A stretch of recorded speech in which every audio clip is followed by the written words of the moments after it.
Começa agora o Gospel News. Hoje é quinta-feira, dia 8 de janeiro de 2026.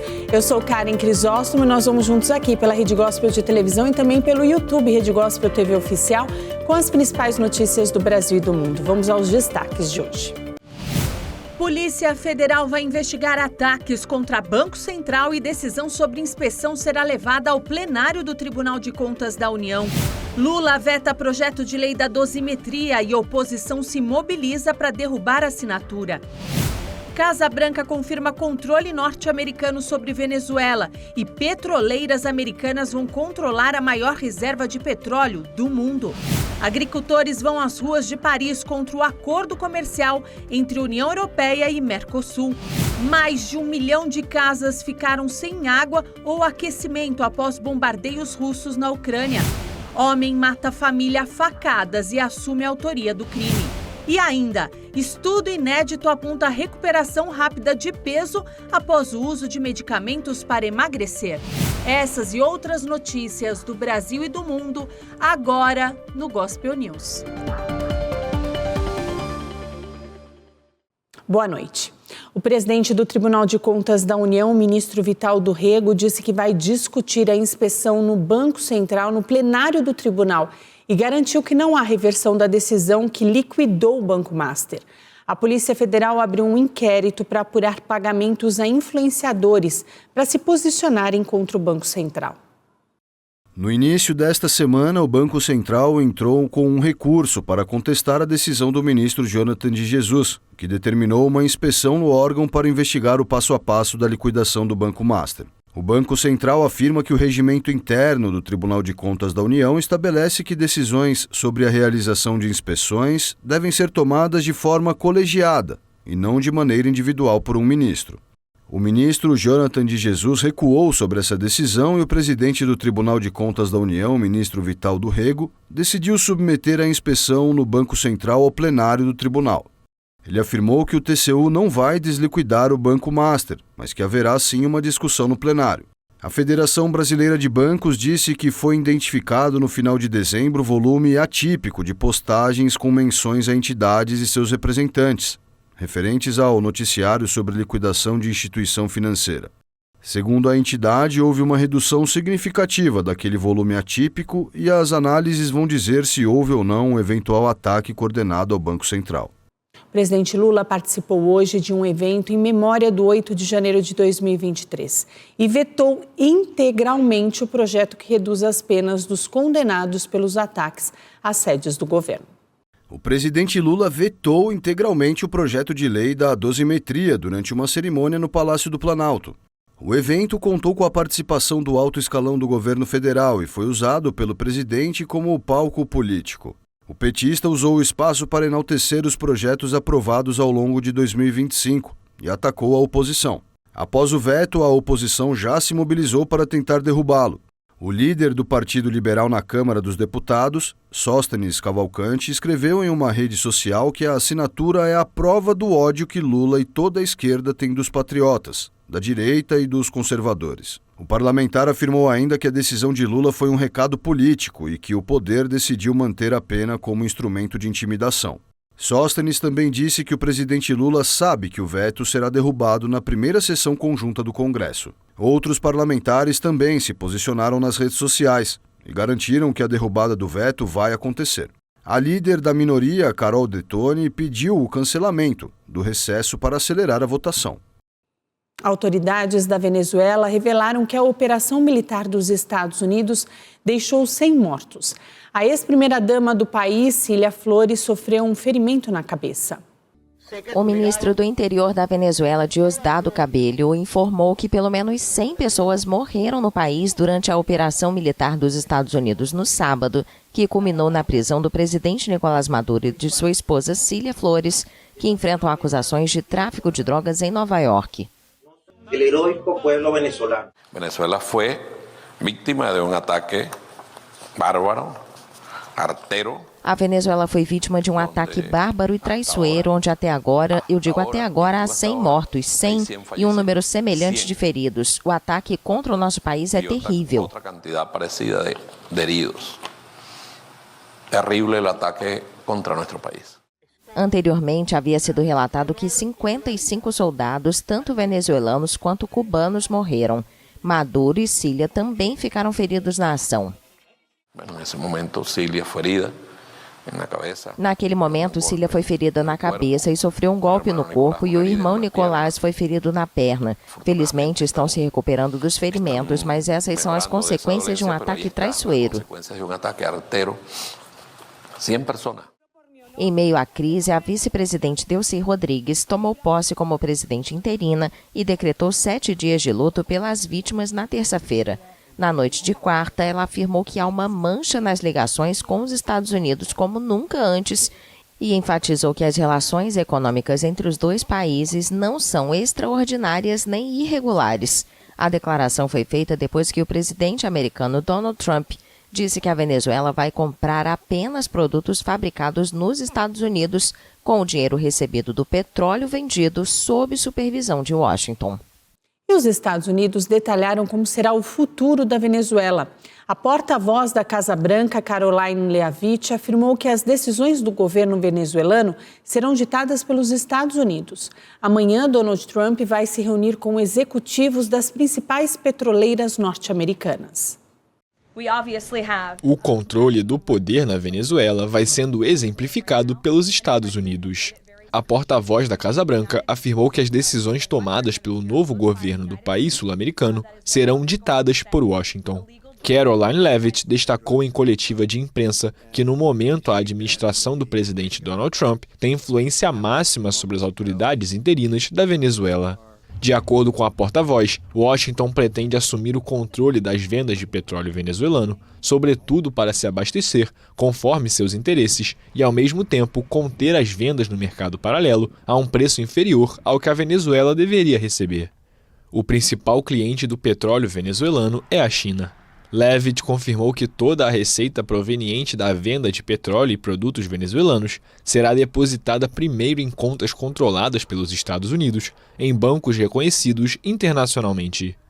A Casa Branca ressalta que assim consegue garantir a legitimidade e a integridade da distribuição final dos recursos, e esses fundos serão distribuídos em benefício do povo americano e do povo venezuelano. Ainda segundo a porta-voz, Trump receberá os executivos de petroleiras americanas na sexta-feira para discutir as perspectivas de negócios na Venezuela. Desde a captura de Nicolás Maduro em 3 de janeiro, Washington exigiu do novo governo, liderado pela presidente interina Delcy Rodrigues, acesso total à exploração das imensas reservas venezuelanas. Rodrigues ofereceu cooperação, mas rejeitou que seu governo seja dirigido por Washington. Segundo Trump, o governo interino venezuelano teria oferecido, em conversas telefônicas, 30 a 50 milhões de barris. E em meio à crise diplomática entre Estados Unidos e Venezuela, o presidente da França, Emmanuel Macron, afirmou que os Estados Unidos estão desrespeitando as regras internacionais e estão se distanciando de alguns aliados. O presidente francês Emmanuel Macron afirmou nesta quinta-feira que os Estados Unidos estão desrespeitando as regras internacionais e se distanciando de alguns aliados. Ele fez essas declarações durante o tradicional discurso aos embaixadores franceses, que este ano ocorreu após o ataque americano à Venezuela e as ameaças de anexar a Groenlândia. Os Estados Unidos são uma potência consolidada que está se distanciando gradualmente de alguns dos aliados e se afastando das normas internacionais que promoviam, em questões comerciais, em aspectos de segurança ou em fóruns específicos. Macron rejeitou o que chamou de novo imperialismo. Vivemos em um mundo que está se desintegrando. As instituições do multilateralismo funcionam cada vez menos. Estamos evoluindo em um mundo de grandes potências com uma real tentação de dividir o mundo. E acho que o que aconteceu nos últimos meses, nos últimos dias, apenas confirmou isso. Este é o grande risco da ordem internacional em que vivemos. E donc c'est le grand risque de l'ordre international dans lequel nous vivons. O presidente assegurou que a França, que detém a presidência do G7 esse ano, também vai buscar promover uma reforma da governança global. No passado, Macron já havia defendido uma reforma do Conselho de Segurança da ONU para incluir as potências emergentes. C'est d'ensemble essayer enfin de faire cette réforme de la gouvernance mondiale.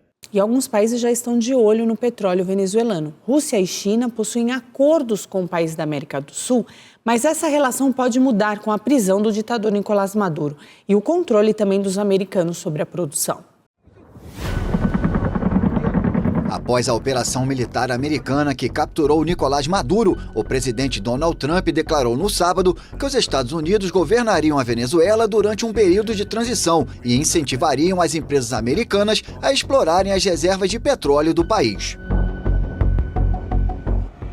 A Venezuela possui as maiores reservas comprovadas do mundo, com 303 bilhões e 221 milhões de barris, segundo a Organização dos Países Exportadores de Petróleo. Isso a coloca à frente da Arábia Saudita e do Irã.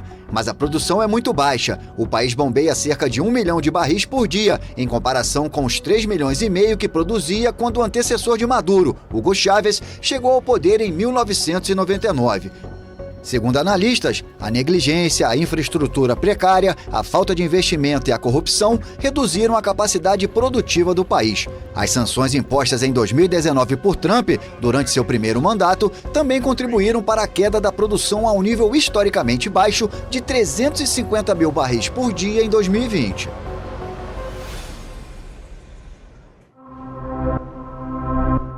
Devido às restrições, há poucos importadores de petróleo venezuelano. A China compra 8% por meio da Malásia. Cerca de 5% é enviado para Cuba, sob acordos entre os dois países. Para evitar as sanções americanas, os clientes pagam em criptomoedas. E para contornar o embargo, Caracas recorre aos chamados navios-tanque fantasmas, que utilizam vários artifícios, como bandeiras falsas e rotas fictícias.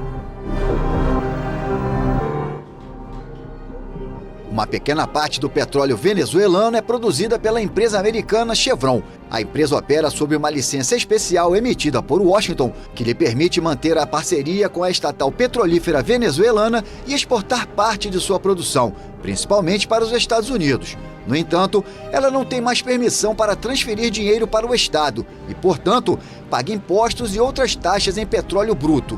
Outras empresas americanas presentes no início dos anos 2000, ExxonMobil e ConocoPhillips, deixaram a Venezuela em 2007. Elas se recusaram a aceitar os termos de Chávez, que exigiam que o Estado se tornasse o acionista majoritário de todas as empresas que operavam no país.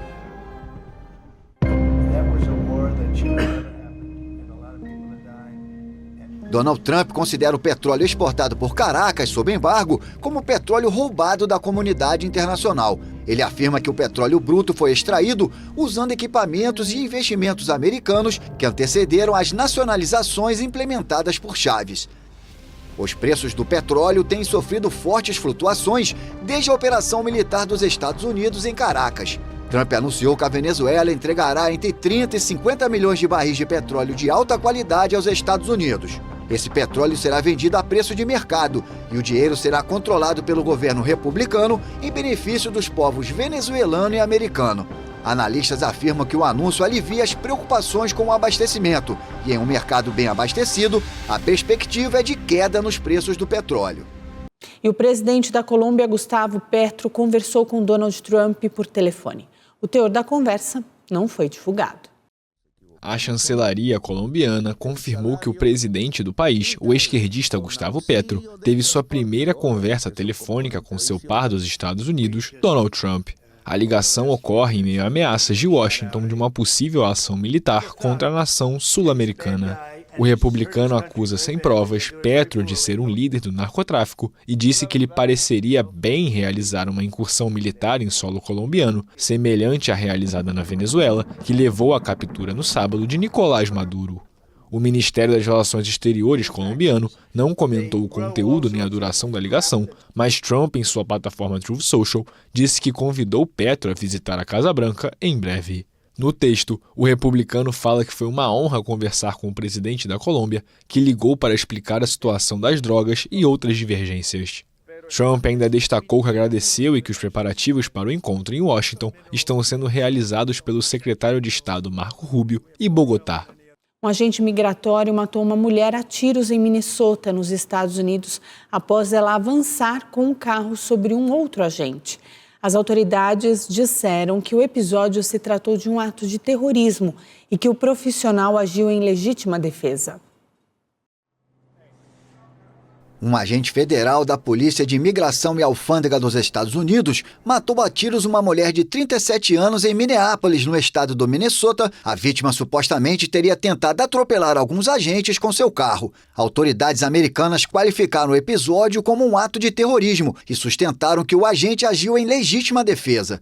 Essa hipótese foi descartada pelo prefeito de Minneapolis, que afirmou que temia por esse momento desde o início da presença da Polícia de Imigração e Alfândega na cidade. They are already trying to spin this as an action of self-defense. Eles já estão tentando distorcer isso como uma ação de legítima defesa. Tendo visto o vídeo pessoalmente, quero dizer a todos diretamente que isso é uma besteira. Foi um agente usando o poder de forma imprudente, o que resultou na morte de uma pessoa. That resulted in somebody dying, getting killed. Já o presidente Donald Trump, em uma publicação em sua rede social Truth Social, afirmou que o agente parece ter atirado em legítima defesa. Segundo o republicano, a mulher que dirigia o carro estava muito desordeira, obstruindo e resistindo, e então atropelou de forma violenta, intencional e cruel o agente da Polícia de Imigração e Alfândega, que parece ter atirado nela em legítima defesa. As operações ordenadas pelo governo de Trump motivaram protestos em algumas cidades contra as ações dos agentes migratórios para deter e expulsar imigrantes. E a cidade de Minneapolis registrou novos protestos nesta quinta-feira contra a polícia migratória após a morte da mulher. A vítima foi identificada como Renee Nicole, de 37 anos, uma cidadã norte-americana e mãe de 3 filhos. O prefeito da cidade, Jacob Frey, disse que o governo Trump tenta distorcer os fatos e que os agentes da imigração agiram de forma imprudente. E 2 pessoas morreram em um ataque a tiros em uma igreja em Salt Lake City, nos Estados Unidos. Outras 3 pessoas estão em estado grave. E a França se movimenta às vésperas da assinatura do acordo comercial entre a União Europeia e o Mercosul. O país suspendeu as importações de determinados produtos agrícolas após a Itália indicar um avanço no acordo. A França decretou a suspensão temporária das importações de certos produtos agrícolas, tratados com substâncias proibidas na União Europeia, procedentes principalmente da América do Sul. A medida foi tomada em resposta à indignação de seu setor agrícola em relação ao acordo comercial entre a União Europeia e o Mercosul, que Bruxelas espera assinar na próxima semana. Com a iminência do pacto, França e o bloco europeu buscam maneiras de tranquilizar seus agricultores e pecuaristas, que temem o impacto da chegada de produtos das potências agrícolas de Argentina, Brasil, Uruguai e Paraguai. A partir de quinta-feira, estarão suspensas as importações de abacates, mangas, goiabas, frutas cítricas e até batatas, entre outros alimentos, se contiverem 5 fungicidas e herbicidas proibidos na Europa e utilizados no tratamento de frutas, verduras e cereais. A medida é válida por 1 ano e deve receber também a aprovação da Comissão Europeia, que tem 10 dias para analisá-la, podendo estendê-la ao resto dos países membros do bloco. Segundo o Ministério da Agricultura, dado o perfil dos produtos, a suspensão afeta principalmente a América do Sul, embora não seja um decreto direcionado contra a região. O decreto também exige que as empresas do setor alimentício implementem controles para garantir que os produtos importados não contenham as substâncias proibidas listadas. O governo do presidente Emmanuel Macron está sob pressão do setor agrícola, que já organizou protestos significativos nos últimos invernos para chamar a atenção para sua situação precária. O líder conservador Bruno Retailleau alertou que se Macron votar a favor do acordo com o Mercosul, rejeitado por todos os partidos, ele corre o risco de enfrentar uma censura de seu governo. Apesar da posição francesa, o pacto pode ser alcançado se for aprovado pela maioria qualificada do Conselho Europeu. E agricultores franceses tomaram as ruas de Paris a bordo de tratores. O protesto desta quinta-feira é contra a assinatura do acordo comercial com os países do Mercosul. Agricultores franceses entraram em Paris com tratores nesta quinta-feira para protestar contra a iminente assinatura do acordo comercial entre a União Europeia e o Mercosul. Os manifestantes se espalharam em diversos pontos da capital francesa ainda na madrugada, para protestar diante de monumentos emblemáticos como a Torre Eiffel e o Arco do Triunfo. Estamos tão fartos que acho que a longo prazo isso vai acabar mal. Quando vemos nossos vizinhos, nossos amigos se suicidando um após o outro, tenho medo de que isso termine muito mal. Que termine em tragédia, porque há muita gente que já não tem nada a perder. O Conselho da União Europeia poderá adotar na sexta-feira o acordo comercial negociado desde 1999 com a Argentina, Brasil, Paraguai e Uruguai, apesar da rejeição da França, o que permitiria à presidente da Comissão Europeia, Ursula von der Leyen, assiná-lo na segunda-feira. O tratado criaria o maior espaço de livre comércio do mundo, mas o setor agropecuário teme o impacto da chegada massiva de carne, arroz, mel ou soja sul-americanos, em troca da exportação de veículos e máquinas europeias ao Mercosul. Os produtores rejeitam os padrões de produção no Mercosul, vistos como menos restritivos e mais competitivos. Acho que já não poderemos pensar que nossos jovens se estabeleçam aqui, porque já não será viável, não haverá perspectivas, e além disso teremos concorrência desleal. Porque todos os países que vão nos enviar produtos não têm as mesmas cargas que nós, não têm as mesmas especificações que nós.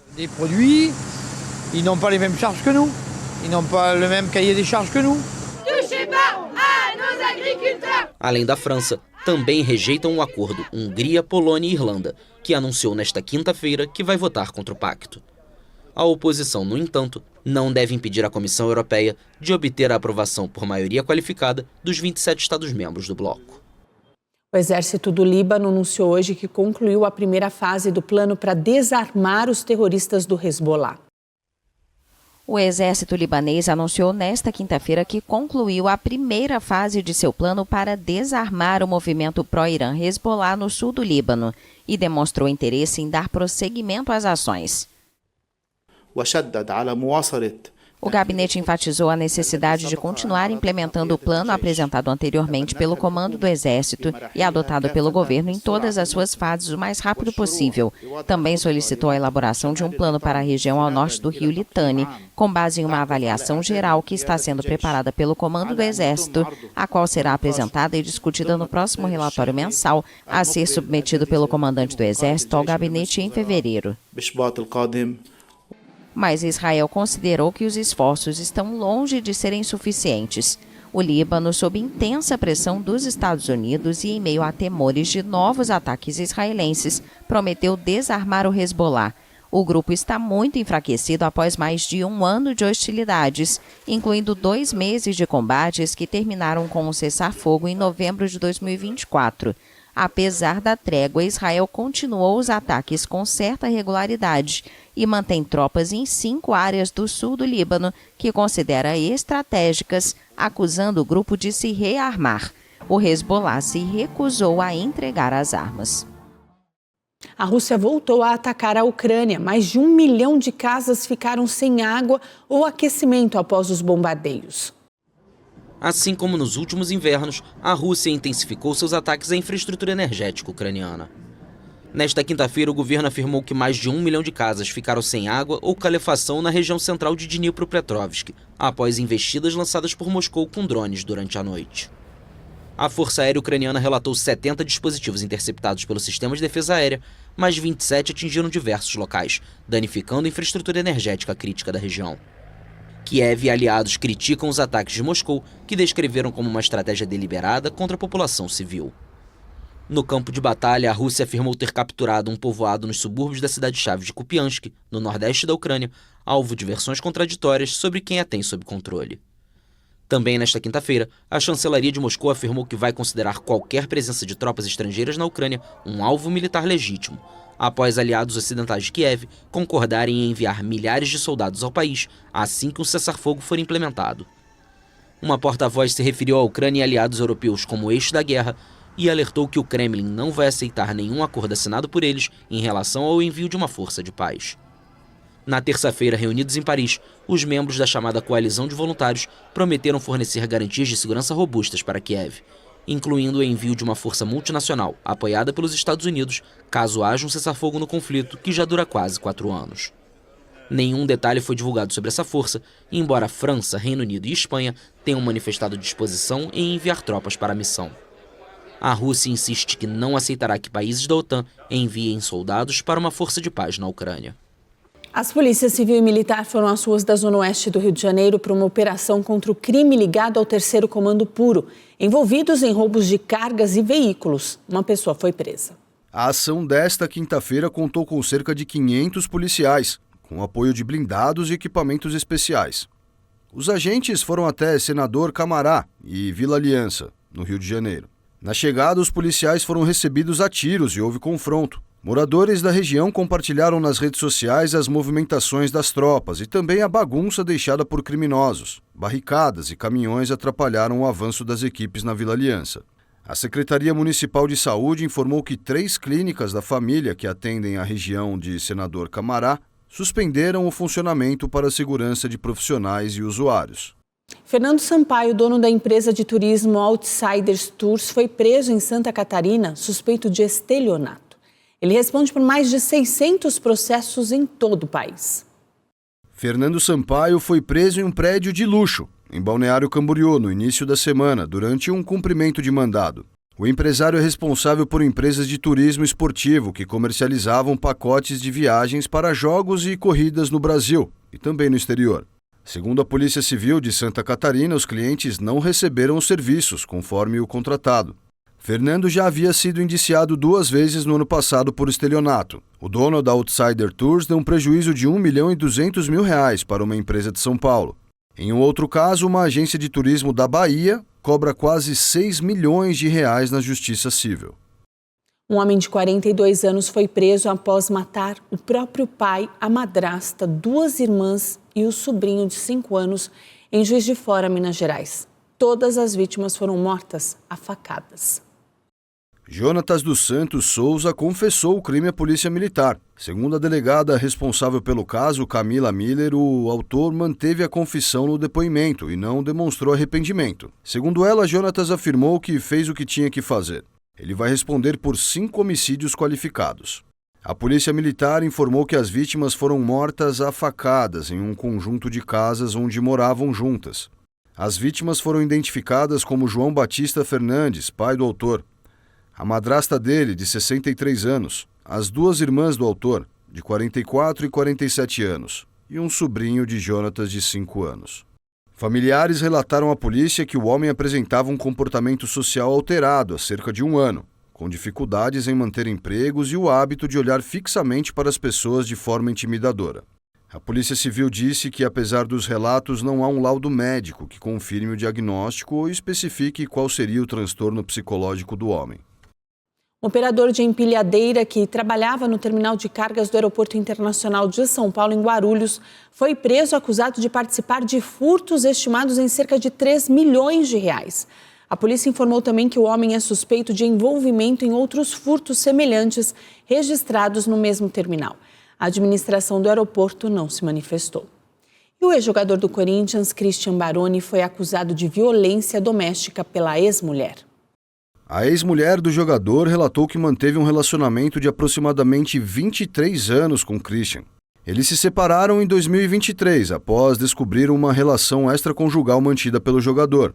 Camila Oliveira contou à Polícia Civil que viajou com os filhos no final do ano passado e que isso desagradou o ex-jogador. Ela afirmou que, depois desse episódio, passou a ser alvo de ameaças. Ela relatou ainda que, durante o relacionamento, Christian se mostrava agressivo verbalmente, com xingamentos constantes, e afirmou já ter sido agredida fisicamente na época em que descobriu a traição. Em nota, a Secretaria da Segurança Pública informou que a Polícia Civil investiga a acusação e que a vítima demonstrou interesse em pedir medidas protetivas. O governo Donald Trump decidiu retirar os Estados Unidos do principal tratado global de combate às mudanças climáticas. Os Estados Unidos estão fora da Convenção Quadro das Nações Unidas sobre Mudança do Clima, tratado que sustenta os principais acordos internacionais sobre a questão. A saída faz parte de uma medida mais ampla anunciada pela Casa Branca. Ao todo, Donald Trump retirou os Estados Unidos de 66 organizações e tratados internacionais, 31 organizações das Nações Unidas e 35 entidades não pertencentes à ONU. A Convenção Quadro das Nações Unidas, assinada em 1992, estabelece a cooperação entre os países para reduzir as emissões de gases de efeito estufa e se adaptar aos impactos das mudanças climáticas. Nesta quinta-feira, a União Europeia criticou veementemente a decisão da maior economia do mundo e segunda maior emissora de gases de efeito estufa. A vice-presidente executiva para a transição limpa, justa e competitiva do bloco, Tereza Ribeira, afirmou que a Casa Branca não se importa com o meio ambiente, a saúde ou o sofrimento das pessoas. Trump, que priorizou os combustíveis fósseis em sua política interna, desconsiderou abertamente o consenso científico de que a atividade humana está aquecendo o planeta e chegou ao ponto de chamar a ciência climática de farsa. Além disso, seu governo não enviou representantes à última cúpula climática da ONU, a COP30, realizada em novembro em Belém do Pará. O memorando emitido pelo governo americano também determina a retirada de Washington do painel intergovernamental sobre mudanças climáticas, órgão da ONU responsável por avaliar a ciência climática, juntamente com outras organizações como a Agência Internacional de Energia Renovável, a ONU Oceanos e a ONU Água. Autoridades argentinas confirmaram que pelo menos 3.000 turistas foram retirados devido aos incêndios que atingem diferentes pontos da Patagônia. 8 províncias estão em alerta vermelho. Alerta vermelho na Patagônia Argentina devido aos primeiros incêndios florestais do ano na região. Milhares de hectares de floresta foram devastados pelo fogo em diversas áreas, um ano após os piores incêndios florestais na região em 3 décadas. De acordo com autoridades, pelo menos 3.000 turistas tiveram de ser evacuados. O foco mais significativo está em Puerto Patriada, na província de Chubut, com 1.800 hectares afetados. O governo local informou que as chamas destruíram cerca de 10 casas na região e que várias residências na cidade vizinha de Epuyén estavam sendo desocupadas por precaução devido ao avanço das chamas. Segundo a Agência Federal de Emergências do país, mais de 500 hectares em outras localidades nas províncias de Chubut e Santa Cruz, no sul do país, também permaneciam com focos ativos. O alerta vermelho afeta 8 províncias na região centro-sul do país e estará em vigor até sexta-feira. Uma tempestade de neve que atinge a Europa provocou caos no transporte de vários países europeus, mas também deixou belas paisagens pelo caminho. Paris, Paris. O que acontece quando a cidade-luz e seus maiores cartões postais são tomados pela neve? Muita beleza, confusão e criatividade.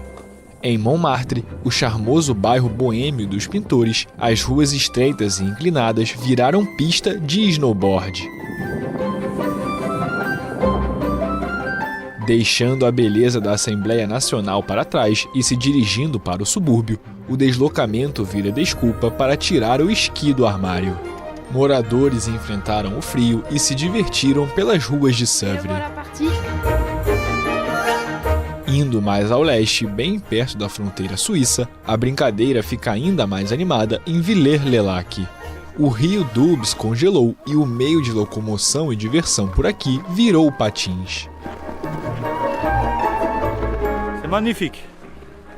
É magnífico, patinar é pura alegria, é mágico. Não é frequente ter a oportunidade de vir, mas quando se pode, é magnífico. Adorei, uma tarde linda com um público razoável. Dirigi por 1 hora e não me arrependo. Mas nem tudo são bonecos de neve em meio à tempestade polar que atinge a Europa. O fenômeno provocou caos no transporte de inúmeros países. Pelo 3º dia, o manto branco que cobriu várias capitais obrigou o cancelamento de centenas de voos na Holanda, na França e na Bélgica. Apesar dos contratempos, nenhum turista reclama de ver Paris e a Europa sob a magia da neve. Um estudo britânico mostrou que a recuperação de peso é 4 vezes mais rápida após o uso de medicamentos para emagrecer. A revelação foi feita nesta quinta-feira pela Universidade de Oxford. Ao encerrar a administração dos novos medicamentos para emagrecer, a recuperação do peso é 4 vezes mais rápida do que se fosse suspenso um programa de dieta e exercícios físicos. A revelação foi feita por um estudo da Universidade de Oxford, publicado nesta quinta-feira na revista médica BMJ. Nos últimos anos, a nova geração de tratamentos contra diabetes e obesidade, que aumentam a ação de um hormônio atuante sobre a secreção da insulina e a sensação de saciedade, vem fazendo sucesso. A Organização Mundial da Saúde chegou a incluí-los em setembro em sua lista de medicamentos essenciais. Pesquisas demonstraram que estes tratamentos ajudam a perder entre 15% e 20% do peso, mas aproximadamente metade dos usuários abandona esses medicamentos no período de 1 ano. A interrupção poderia ser explicada pelos frequentes efeitos colaterais, como náuseas, ou os preços elevados, que podem ultrapassar os $1.000 por mês nos Estados Unidos, ou mais de R$5 mil, embora este valor esteja diminuindo. Após analisar 37 estudos sobre a interrupção de diferentes tratamentos para emagrecer, os pesquisadores constataram que os participantes recuperavam aproximadamente 400 gramas por mês. 6 dos testes clínicos se concentraram na semaglutida, o princípio ativo do Ozempic, indicado para diabetes tipo 2, e do medicamento contra a obesidade Wegovy, e na tirzepatida, utilizada no Mounjaro. Durante a administração destas duas moléculas, os participantes dos testes perderam cerca de 15 quilos em média. Após a suspensão do tratamento, recuperaram 10 quilos em 1 ano, o período de acompanhamento mais longo para estes medicamentos recentes. Uma projeção dos pesquisadores aponta que os pacientes voltarão ao peso inicial em uma média de 18 meses. Já as pessoas que seguiram programas que incluíam dieta e atividade física, sem tomar medicamentos, emagreceram muito menos, mas levaram em média 4 anos para recuperar o peso perdido. Os pesquisadores destacam que os medicamentos do tipo GLP-1 são uma ferramenta valiosa no tratamento da obesidade, mas por se tratar de uma doença crônica e recorrente, estes tratamentos devem ser mantidos ao longo da vida, assim como os remédios para hipertensão. E o Gospel News desta quinta-feira fica por aqui. Eu desejo a todos vocês uma ótima noite. Amanhã, a partir das 7, nós estamos de volta com as principais notícias do Brasil e do mundo. E até lá você fica muito bem informado no YouTube Rede Gospel TV Oficial e também no Spotify Gospel News em 3 minutos. Uma boa noite. Até amanhã.